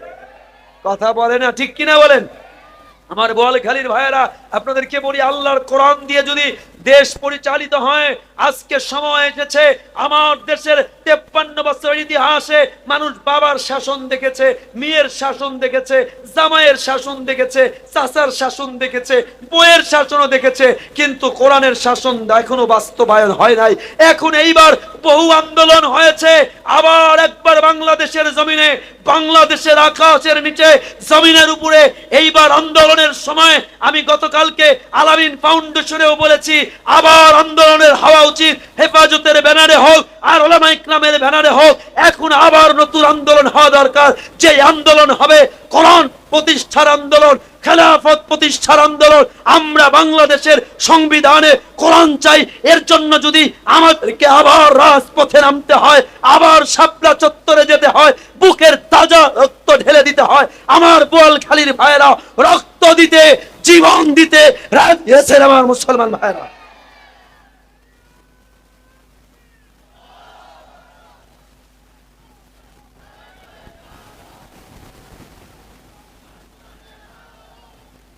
শুনেন, কোরআন বাস্তবায়ন হওয়া ছাড়া হাজার তাকবীর স্লোগান দিয়ে, হাজার মাহফিল করে বহু কিছু বাস্তবায়ন করা সম্ভব নয়। কথা বলেন ঠিক কিনা? বাংলাদেশে কাদিয়ানীরা কি বলেন? কি কাদিয়ানীরা কি? কাফের। জোরে বলেন, কাদিয়ানীরা কি? কোন সন্দেহ আছে? বলেন, সন্দেহ আছে? আমি তো আজকে ধর্ম নিয়ে আলোচনা করতে পারবো না। আমি গতকালকে আলামিন ফাউন্ডেশনে দুটো কথা বলেছি কাদিয়ানীদের ব্যাপারে, আপনাদেরকে একটু রিপিট করি। সেটা হলো, পৃথিবীতে যত ধর্ম আছে, যত তন্ত্র আছে, মন্ত্র আছে, ধর্ম আছে, কত? Doctor David B Barrett encyclopaedia of ব্রিটানিকায় বলে, এ পৃথিবীতে প্রায় ধর্ম আছে মোর দ্যান 43,000 রিলিজিয়ান, প্রায় 43,000। বলেন কত হাজার? অবাক হয়ে যাবেন। হিন্দু, খ্রিস্টান, বৌদ্ধ, ইহুদি যত ধর্ম আছে, সব ধর্ম অন্যান্য, তারা মানুক না মানুক, তাদের কিতাবে এখনো লিখে রেখেছে একমাত্র সত্য নবী মুহাম্মাদুর রাসূলুল্লাহ। অবাক হয়ে যাবেন। আমি আজ এইটা নিয়ে ধর্মের একজন ছাত্র হিসাবে আমার এমফিলের থিসিস ছিল কম্পারেটিভ রিলিজিয়ান, তুলনামূলক ধর্মতত্ত্ব। As a student of comparative religion অবাক হবেন, খ্রিস্টান ধর্মের বাইবেল সবচেয়ে গ্রহণযোগ্য কিতাব তাদের gospel of John. Gospel of জনে 14 নম্বর অধ্যায় 18 নম্বর অনুচ্ছেদে গসপেল অফ জনে নবী ঈসা তাদের ভাষায় তাদের পিতার কাছে প্রার্থনা করে যে আমি প্রার্থনা করি আমার পরে যিনি একজন নবী পাঠাবে যার নাম হবে আহমদ, আমার পরে তার ধর্ম সত্য ধর্ম। সুবহানাল্লাহ। খ্রিস্টান ধর্ম, বৌদ্ধ ধর্মে gospel of Buddha, gospel of Buddha কিতাবের নাম। বৌদ্ধ ধর্মের সবচেয়ে গ্রহণযোগ্য একটাই কিতাব বলা হয় গসপেল অফ বুদ্ধা। 118 119 নম্বর পৃষ্ঠায় গৌতম বুদ্ধ বলছে, I am not first Buddha who came on the earth, not shall I be the last. In once time another Buddha will arise in the world, he will proclaim religious life holy perfect and true. Gautam Buddha বলে আমার পরে একজন সত্য নবী আসবে যার নাম হবে মুহাম্মদ, তার ধর্মই একমাত্র সত্য ধর্ম। সুবহানাল্লাহ। হিন্দু ধর্ম ডজন ডজন উদাহরণ আছে, হিন্দু ধর্মের ডজন ডজন। হিন্দু ধর্মের সবচেয়ে তাদের পবিত্র গ্রন্থ মানা হয় বেদ। ঋগ্বেদে বলা হচ্ছে একং ব্রহ্ম দ্বিতীয়ং নাস্তি নেহ নাস্তি কিঞ্চন অল্লং জ্যেষ্ঠং শ্রেষ্ঠং পরমং ব্রহ্মণং অল্ল রাসূল মুহাম্মাদাং রকং বরস্য ইসমিন্নং তিদ্রে ম্লেচ্ছ আচার্যেন সমন্বিত। তাদের ধর্মগ্রন্থে বলা হচ্ছে একমাত্র আল্লাহ আর একমাত্র সত্য অবতার হবে কল্কি পুরাণ 1 নম্বর খণ্ড 15 নম্বর অধ্যায় 11 নম্বর মন্ত্র। শেষ যিনি নবী হবে, নবীর নাম হবে নরসংসং চিদৃষ্ট মপসং। নরসংস সংস্কৃত ভাষা, বাংলা অর্থ প্রশংসিত, আরবি অর্থ মুহাম্মদ। সুবহানাল্লাহ। শেষ নবীর পিতার নাম হবে কল্কি পুরাণ 1 নম্বর খণ্ড 15 নম্বর অধ্যায় 4 নম্বর মন্ত্র বিষ্ণুজু শশ গর্ভ মাধত্তে বৈষ্ণবম। শেষ নবীর পিতার নাম হবে যার পিতার নাম হলো বিষ্ণুজু শশা, বাংলা অর্থ মনিবের দাস, আরবি অর্থ আব্দুল্লাহ। আমি উদাহরণে যাব না, ডজন ডজন উদাহরণ। পার্সিয়ান ধর্ম প্রায় 3000 আগের বছর আগের ধর্ম। ওই ধর্মের যিনি ধর্ম প্রণেতা তার নাম হলো জরথুস্ত্র। তাদের ধর্মগ্রন্থের নাম হলো জেন্দ আবেস্তায় 9 নম্বর অধ্যায় 10 নম্বর অনুচ্ছেদে বলা হচ্ছে শেষ যিনি নবী হবে তার নাম হবে তাদের ভাষায় জসিম সসীম, বাংলা অর্থ দুটি অর্থ বিজয়ী, আরেকটা যার প্রশংসা করা হয়, মানে আরবিতে বলা হয় মুহাম্মদ। সুবহানাল্লাহ। আচ্ছা, আমি এখান থেকে একটা প্রশ্ন, আমি এদিকে ধর্ম নিয়ে আজকে কথা বলতে পারবো না, একটা জিনিস বুঝাইতে চাই। হিন্দু ধর্ম, খ্রিস্টান ধর্মে, বৌদ্ধ ধর্মে, ইহুদি ধর্মে আজও যদি লন্ডন যান, লন্ডনে একটা গেট আছে, গেটের ভিতরে লিখে রেখেছে as a lawmaker, as a giver, as a father, as a teacher, as a president, the prophet Muhammad is the superman of the whole world. গোটা পৃথিবীর আইনদাতা, আইন প্রণেতা হিসাবে সুপারম্যান মুহাম্মদুর রাসূলুল্লাহ সাল্লাল্লাহু আলাইহি ওয়াসাল্লাম। ইহুদি খ্রিস্টানরা আমার নবীর স্বীকারোক্তি দেয়, আর আমাদের দেশে মুসলমানের দেশে কাদিয়ানীরা যেখানে নবী বললেন আমি শেষ নবী, আল্লাহ বললেন মা কানা মুহাম্মাদুন আবা আহাদিম মির রিজালিকুম, আল্লাহর নবীর পরে খাতামান নবিয়্যিন, নবী শেষ নবী, তারা আল্লাহর নবীর মতো এমন পবিত্র এমন নবীকে বাদ দিয়া তারা মির্জা গোলাম আহমদ কাদিয়ানীকে নবী মানে। আমি বলি ওরা মানুষ, মুসলমান তো দূরের কথা, ওদের বিবেকে কুকুর শুকুর পেশাব না করলে এমন কথা বলতে পারে না। কথা বলে না, ঠিক কিনা বলেন? যেটা বুঝাইতে চাই, এই যে কাদিয়ানির বিপক্ষে আল্লামা শাহ আহমদ শফি রহমাতুল্লাহ আলাইহি সহ জুনায়েদ বাবু নগরী রহমাতুল্লাহ আলাইহি সহ যুগে যুগে ওলামা ইকরাম চেষ্টা করেছে, কিন্তু আদৌ 90% মুসলমানের দেশে, বাংলাদেশের সংসদে, সংবিধানে কাদিয়ানি কাফের এই বিল পাস করতে পারি নাই, হয় নাই। কেন? কারণ যেখানে সংবিধানে আমার নবীকে গালি দিলে শেখ মুজিবকে গালি দিলে মামলা হতো, শেখ মুজিবকে স্বাধীনতার সময় কে কি করেছে ওটা নিয়ে তারা ফাঁসি দিয়েছে, কিন্তু কপাল পোড়া 90% মুসলমানের দেশে, যেই দেশের ট্যাক্স চলে, এমপি মন্ত্রীদের গাড়ি চলে আমার আপনার টাকা দিয়ে, মুসলমানের রক্ত মাংস একাকার করা টাকা দিয়ে, ওই দেশে আমার নবীকে নিয়ে কটাক্ষ করলে তার বিপক্ষে কোনো আইন নেই। যেন সময় এসেছে আজকে যেই আন্দোলন হয়েছে, যার মাধ্যমে নতুন করে দেশে আবার যখন সামনে সময় আসবে, আজকে মুসলমানেরা, ওলামায়ে কেরামরা, সমস্ত ইসলামিক দলগুলো ঐক্যবদ্ধভাবে আল্লাহর কোরআনকে সংবিধান বানানোর সময় এসেছে, ঠিক কিনা? জোরে বলেন ঠিক কিনা? এই জন্য সমস্ত দল মত ভুলে আমরা আল্লাহর কোরআনকে দেশের আইন চাই, আল্লাহর কোরআন দিয়ে দেশের সুপ্রিম কোর্ট চলুক, এটা চান না? চান না? আল্লাহ আমাদের কবুল করুক, বলেন আমিন। আমার ভাইয়েরা, যুবকেরা, তরুণেরা, এই জন্য আমাদের কেউ তো তৈরি হওয়া দরকার আছে না নাই? কি তৈরি হবেন? এই যে সামনে আজকে কয় তারিখ? 28, কালকে কয়? 29, তারপর 30, তারপর 31 তারিখে কি? আমার যুবকরা, তরুণরা যারা আছেন, যুবক তরুণ, 31 নাইটের নামে 31 তারিখে যা হবে, যা করা হয়, এগুলো মুসলমানদের কালচার হতে পারে? যুবকেরা বলে না হতে পারে? এই যে তোমরা কি বলে ফটকা, এরপরে প্রেম, প্রীতি, ভালোবাসা, আমার ভাইয়েরা তোমাদেরকে স্পষ্ট করে একটি কথা বলি, ইহুদি, খ্রিস্টানেরা, নাস্তিকেরা, মুরতাদেরা ওরা যুবকদেরকে ধ্বংস করে দিতে চায়। এখানে যুবক আছেন কারা? হাত তোলেন দেখি। যাদের বয়স 40-এর নিচে সবাই তারা যুবক। হাত তোলেন না, উঁচা করে, ভালো করে ধরেন। আপনারা যুবক, আমিও আপনাদের দলেই আছি। উঁচা করে ছাত্ররা ধরো না, ধরো তো, উঁচা করো। সবাই সবাই যাদের বয়স একেবারে 40 পর্যন্ত, 40 পর্যন্ত, 40 বছর পর্যন্ত, উঁচা করে ধরেন, উঁচা করে জোরে তাকবীর দেন, নারায়ে তাকবীর। যুবকদের আওয়াজ মরা হলে হবে না, হাতটা উঁচু করে ধরেই তাকবীর হবে, নারায়ে তাকবীর। আমার যুবক ভাইরা নামান, আপনাদেরকে বলি, do you know who are you? Do you know your capacity? Do you know your capability? Do you know what Allah gave you? Hey, my dear younger brothers, আমার যুবকেরা আপনাদেরকে বলি, আপনারা আপনাদেরকে চেনেন না, আপনাদের ক্যাপাসিটি জানেন না। এই জন্য তো আজকে বেশিরভাগ যুবকদের কাজ হলো ফেসবুক, ইউটিউব, মুভি, সিনেমা, প্রেম, প্রীতি, ভালোবাসায় লিপ্ত থাকা। আওয়াজ নাই। যুবকদের বেশিরভাগ সবচেয়ে বড় ডিউটি কি বলে? ফেসবুক দেখা, এখন এসেছে টিকটক। আর রাস্তা নাই, ঘাট নাই, বাস নাই, টাক নাই, এমনকি টয়লেটে গিয়েও টিকটক করে। কথা কয় না? আছে না নাই? আমার যুবকেরা, তরুণেরা, তোমাদেরকে বলি, একটাবার একটু দিল থেকে বোঝার চেষ্টা করে তো। যুবক ভাইরা সারাটা দিন ফেসবুক চালায়, যুবকদের রাস্তা ঘাটে টিকটক এবং ছেলে নামিয়ে দেখার খবর নাই, মেয়ের ছবি পাইলে ওখানেই লাইক যা বেশি দেয়। কথা কয় না? যুবকদের কথা নাই কেন? আছে না? ঠিক না বে ঠিক? কেন?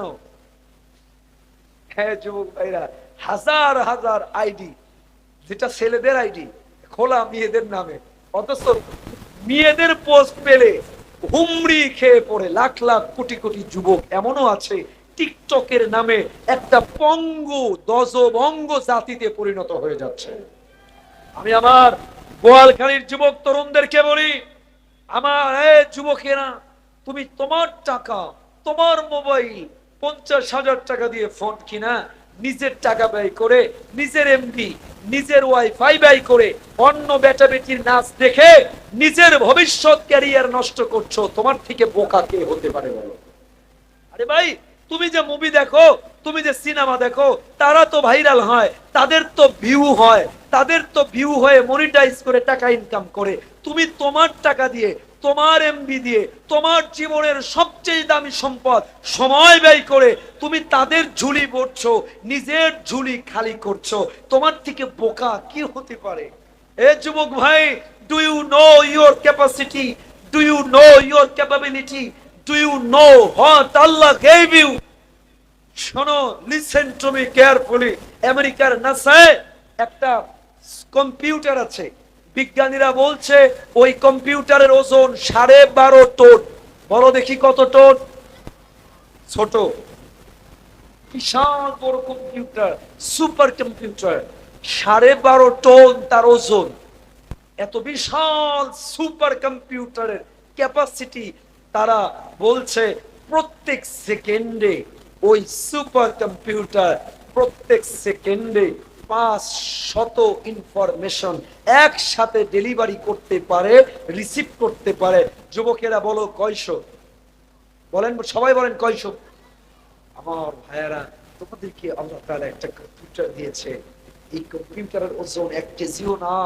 বিজ্ঞানীরা বলছে এই কম্পিউটারের ক্যাপাসিটি কত, বলে প্রতি সেকেন্ডে 5 লক্ষ ইনফরমেশন একসাথে ডেলিভারি করা এবং রিসিভ করার ক্ষমতা আল্লাহ দিয়ে দিয়েছেন। মানে হাজার হাজার সুপার কম্পিউটারের থেকে আল্লাহ তোমারে পাওয়ারফুল কম্পিউটার দিয়েছে। যুবক ভাইরা, এই কম্পিউটার দিয়ে কি করছো? সারা দিন ফেসবুকের নোটিফিকেশন স্ক্রল করো, টিকটক দেখো, সিনেমা দেখো, মুভি দেখো, নাটক দেখো। আরে ভাই, তোমার মতো যুবক তো ফেসবুক আবিষ্কার করেছে, তোমার মতো যুবক তো ইউটিউব আবিষ্কার করেছে, তোমার মতো যুবক তো গুগল আবিষ্কার করছে। তুমি কেন পারবা না? তা না পারো, তোমাকে শুনে রেখো, তোমাকে তো আল্লাহ এমন ক্যাপাসিটি দিয়েছে, তুমি চাইলে এই বোয়ালখালীর এলাকা থেকে, গ্রামের এলাকা থেকে গোটা বিশ্ব কাঁপায়া দিতে পারো, এমন ক্ষমতা আল্লাহ তোমাকে দিয়েছে। তুমি সেটাকে কাজে না লাগায়া মুভি, সিনেমা, প্রেম, প্রীতি, ভালোবাসা নিয়ে আছো। শোনো, তোমাদেরকে বলি, তুমি ক্যারিয়ারে ফোকাস করলা না, সারাদিন দুনিয়াও ভুলে গেলা, পরকালও ভুলে গেলা, মুভি, সিনেমা, নাটক, প্রেম, প্রীতি পড়ে থাকলা। দেখো নাই 10 বছর ধরে প্রেম করবা, ওই মেয়ে তোমার থেকে ভালো আর একটা ক্যারিয়ারওয়ালা ছেলে পেলে তোমারে ভুইলা তার হাত ধরে যাইতে 10 মিনিটও লাগবে না। কথা কয় না যুবকেরা? এজন্য তোমাদের ক্যারিয়ারকে গড়ো। মেয়ে, নারী, প্রেম, ভালোবাসা এমন একটা জায়গায় নিজেকে নিয়ে যাও, তোমাকে মেয়ের পিছে ঘোরা লাগবে না, মেয়ের বাপ সুদ্ধা তোমার পিছে ঘুরবে। কথা কয় না? এইভাবে নিজেকে গড়ো। আমার যুবকেরা, তরুণেরা, বোয়ালখালীর সব ভাইয়েরা, অপসংস্কৃতি থেকে এই যে 31st নাইট, আমরা কি ওয়াদা নিতে পারি, এই প্রতিজ্ঞা নিতে পারি, এইবার 31st নাইটে আমরা 31st উপলক্ষে একটা মেসেজও করব না, এমনকি কোন ধরনের অপসংস্কৃতির সাথে আমাদেরকে গা জড়িয়ে দিব না। ওয়াদা, ওয়াদা। অনেকে হাত তোলে না, করতে চাও? সবাই দুটো হাত উঁচু করে বলেন আল্লাহ, জোরে বলেন আল্লাহ। আমাদের সবাইকে সমস্ত অপসংস্কৃতি থেকে বাঁচায়া আল্লাহ কোরআনের জন্য আমাদেরকে কবুল করে নেন, বলেন আমিন। জোরে বলেন আমিন। নামান আল্লাহ তাআলা আমাদের সকলকে কোরআনের জন্য কবুল করুক, বলুন আমিন। আমার ভাইয়েরা, একেবারে 12টা বেজে যাচ্ছে, দোয়ার দিকে যাব। দুটি কথা দ্বীপ থেকে আপনাদেরকে বলে যাই। নাম্বার 1, নিজেদেরকে কোরআনের রং দিয়ে সাজান। What do you want in your life? How much do you want in your life? ভাইরা, কত চান, কি চান? নিজেদেরকে কোরআন দিয়ে, নামাজ দিয়ে, আমল দিয়ে সাজান। আল্লাহর নবী বলেন, যা চান তার থেকে বেশি আল্লাহ দুনিয়াতেই দিবে, মরার সাথে সাথে আল্লাহ জান্নাত দিয়ে দিবে। এজন্য নিজেকে কোরআন দিয়ে, নামাজ দিয়ে, ইস্তেগফার দিয়ে সাজানো যাবে তো ইনশাআল্লাহ। ওঠা উঠি না, ওঠা উঠি না, বসেন বসেন, দোয়া হয়ে যাবে, তারপরে উঠবেন। আচ্ছা, ও আচ্ছা, একটু নাস্তার ব্যবস্থা আছে। আচ্ছা ঠিক আছে, আপনারা ওঠেন। আমি দুটো আমল আপনাদেরকে শিখায়া যাই, এই দুটো আমল করা যাবে না ইনশাআল্লাহ। সবাই সবাই যারা যুবকরা আছেন, যারা দায়িত্বে আছেন, তারা ওঠেন। আপনারা একেবারে ফোকাস দেন, এই দুটো আমল বেশি বেশি করবেন। 1 নম্বর, বেশি বেশি যেখানে থাকেন, যে অবস্থায় থাকেন, ইস্তেগফার পড়বেন। বলেন কি পড়বেন? পড়েন আস্তাগফিরুল্লাহ। বোয়ালখালীর ভাইয়েরা, পর্দার আড়ালের মা বোনেরা, দিলের ভিতরে শান্তি নাই, ব্যবসায় শান্তি নাই, চাকরির ভিতরে বরকত নাই, কেমন যেন ছটফট ছটফট অবস্থা। আপনি যদি আপনার হৃদয়ের ছটফট গুলো কমাইতে চান, শান্তি বাস্তবায়ন করতে চান, বেশি বেশি পড়বেন আস্তাগফিরুল্লাহ রাব্বি মিন কুল্লি যামবি ওয়া আতুবু ইলাইহি। বেশি বেশি ইস্তেগফার পড়বেন। আল্লাহর হাবিব বলেন, যাদের জবান দিয়ে বেশি বেশি ইস্তেগফার হয়, ওই জবানের দোয়া আল্লাহ তাআলা ফিরায়া দেয় না। হায়, ইমাম আহমদ ইবনে হাম্বল, যুগশ্রেষ্ঠ ইমাম। দেখেন না, ইমাম আহমদ ইবনে হাম্বল একটা হাদিস সংগ্রহ করার জন্য সফরে বের হয়েছে। ইস্তেগফার যদি বেশি বেশি পড়তে পারেন, আপনার সাথে আল্লাহ ডাইরেক্ট কানেকশন হয়ে যাবে। সুবহানাল্লাহ। ইমাম আহমদ ইবনে হাম্বল সফরে বের হয়েছেন, মসজিদে ঢুকছেন, এশার নামাজ পড়ে, রাত তো গভীর, রাত হয়ে যাবে, রাতে চলার মতো যানবাহন নাই। তিনি চিন্তা করলেন মসজিদে থেকে যাই। এশার নামাজ শেষ, অনেক দূরে আসছেন, তাকে কেউ চেনে না এলাকায়, তার নাম জানে, পরিচয় দিলে চিনবে না, গোটা দেশে কেউ নাই। মুয়াজ্জিন সাহেব চেনে নাই। মুয়াজ্জিন বলে, মুসাফির, মসজিদে থাকা যাবে না, বের হও। ইমাম আহমদ বের হলেন। কোথায় যাবে, যাওয়ার ব্যবস্থাপনা নাই। ইমাম আহমদ ইবনে হাম্বল লোকদেরকে বলে, ভাই আশেপাশে কোথাও বাজার আছে নাকি বলো। বলে, হ্যাঁ হ্যাঁ, এখান থেকে দূরে একটা বাজার আছে। ইমাম আহমদ ইবনে হাম্বল বললেন, বাজারে যাই, হতে কোনো রাতে লাইটের কোনো দোকানে রাতটা কাটায় দেই, ফজরের নামাজ পড়ে আবার আমার রাস্তায় রওনা হয়ে যাব। ভাইরা, ইমাম আহমদ ইবনে হাম্বল দেখে একজন যুবকের দোকান, রুটি বানায়। ইমাম আহমদ ইবনে হাম্বল যুবকের কাছে গিয়ে বলে, যুবক, আমি তোমার দোকানে লাইটের আলোতে একটু রাতটা কাটাইতে চাই। যুবক ডাক দিয়ে বলে, আহলান সাহলান মারহাবান বি, যুবক, আপনাকে স্বাগতম, আপনি রাত কাটাতে পারবেন, কোনো সমস্যা নাই। ইমাম আহমদ ইবনে হাম্বল কিতাব একটা বের করে পড়া শুরু করে দিয়েছে। ইমাম আহমদ ইবনে হাম্বল বলেন, আমি যুবকের দিকে তাকায়া দেখি, যুবকটা রুটি বানায়, খামিরে বানায়, মুখটা নড়ে, কি যেন পরে ফিসফিস করে, রুটি বানায়, কি যেন পরে ফিসফিস করে, রুটি বিক্রি করে, কি যেন পরে ফিসফিস করে। ইমাম আহমদ ইবনে হাম্বল দীর্ঘক্ষণ পর যুবককে ডাক দিয়া বলে, যুবক, তুমি যদি কিছু মনে না করো, একটা প্রশ্ন তোমাকে করতে চাই। বলে, কি প্রশ্ন? করেন না। ইমাম আহমদ ইবনে হাম্বল যুবককে ডাক দিয়া বলে, যুবক, তোমাকে আমি লক্ষ্য করছি দীর্ঘক্ষণ যাবত, তুমি যা করো, তুমি মুখে কি যেন পড়ো, তোমার জবান দিয়ে কি যেন উচ্চারিত হয়।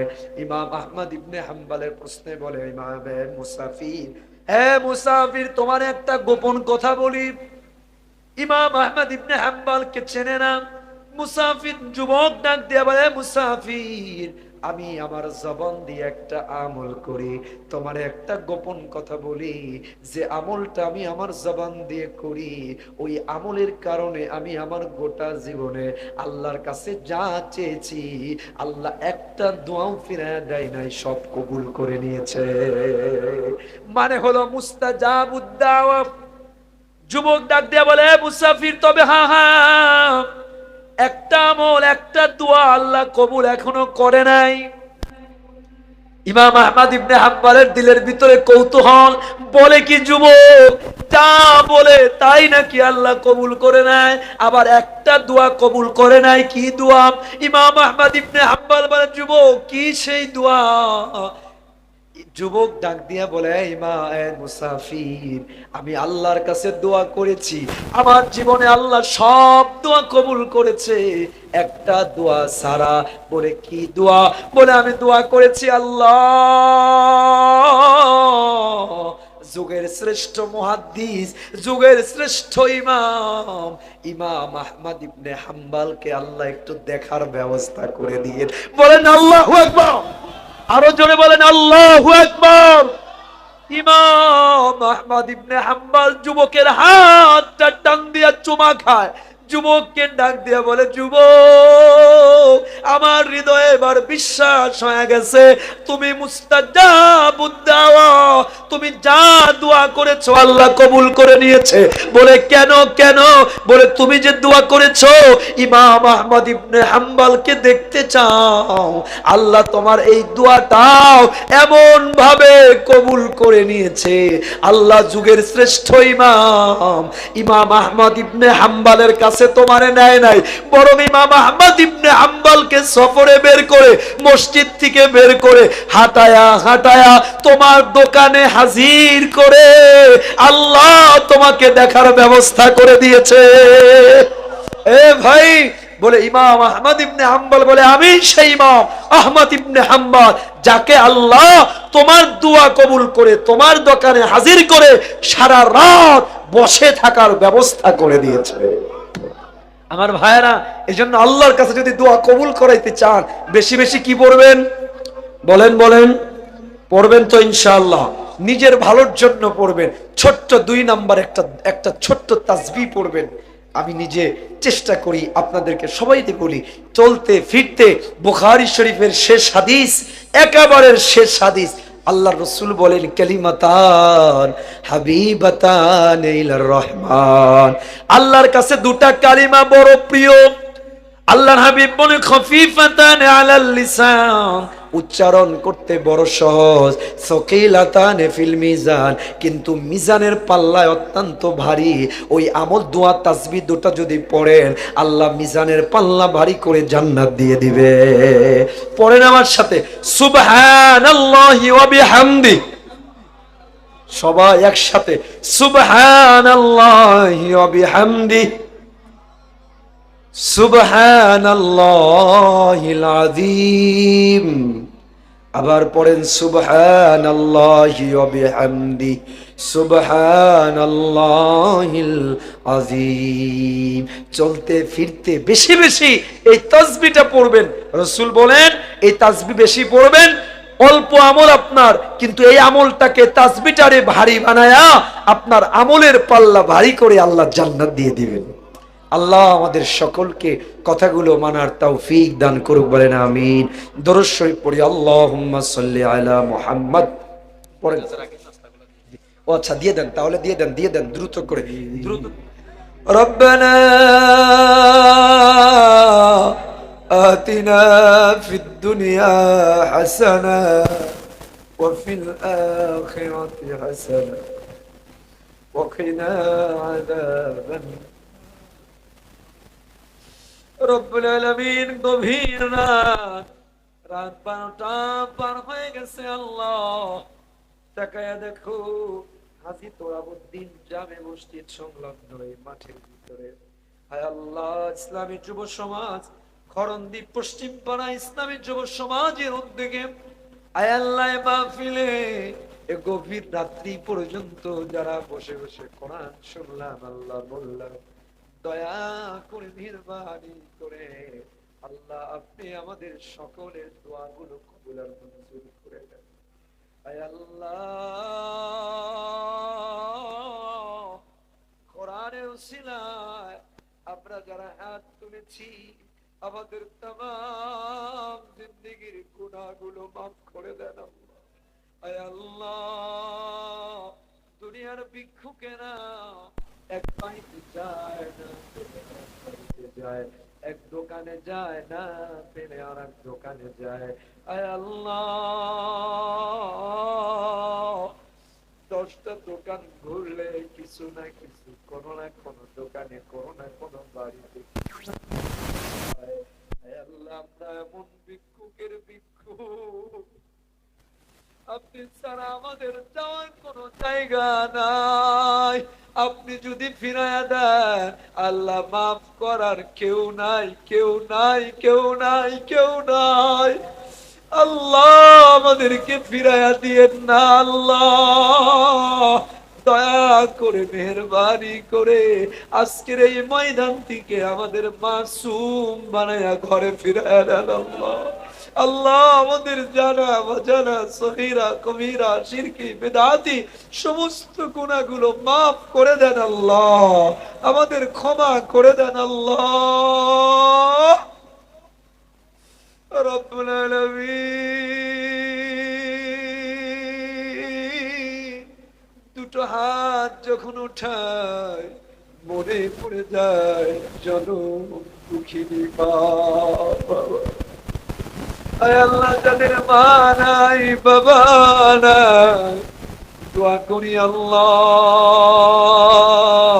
ওই জনম দুঃখী মা বাবার কবর গুলারে জান্নাতের বাগান বানায়া দেন আল্লাহ।